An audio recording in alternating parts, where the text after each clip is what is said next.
Түймеғыз ертегісі. Ертеде бір жалғыз басты әйелдің өмір бойы балам болса деп армандайды. Сөйтіп барып ол бір сиқыршы әйелге айтады: сен бәлкім маған көмектесерсің,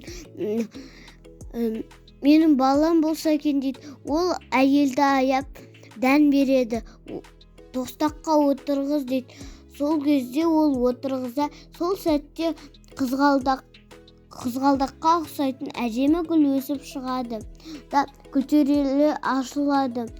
Қараса, гүлдің ішінде тостаған шағасында түймедей ғана қыз отыр екен. Содан оның атын Түймеғыз қойыпты.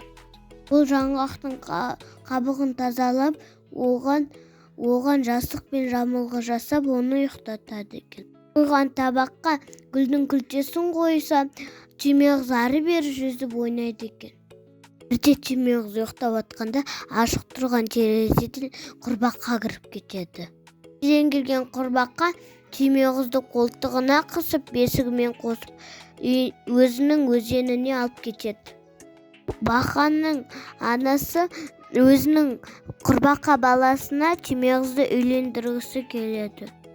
Олар оны жапыраққа қойып, өзен ортасына апарғанда, ол сол кезде оянып кетеді де айқайлап қатты жылайды. Оның жылаған дауысын естіген балықтар мынандай ұсқынсыз бақамен әдемі қызды үйлендіруге жол бермеймін дейді де олар жапырақтан ұстап жүзіп кетеді. Қуаныштысы, бақалар оны ұстай алмай қалады. Көбелек оны үстіне отырғызып алады де өз үйіне жеткізбекші болады. Бірақ та қоңыз оны үстінен саусағымен іліп алып кетіп, өз үйіне апарады. Зауза қоңыздың достары оны ұнатпаған соң, Зауза қоңыз оны бір түймедақтың күлтесіне қойып кетеді. Ол жаз өтеді, күз өтеді. Ол бір күлтышқанның үйіне қыстап шығуын сұрайды. Ол бір шарт айтады: сен менің бөлмелерімді айнадай ғып жинайсың дейді. Сонымен тышқанмен бірге тату-тәтті өмір сүре бастайды. Ол бір күні есіктің алдына жаралы қарлығашты көреді. Ол оны жаны ашып, оны өзінің бөлмесіне барып төсекке жатқызады.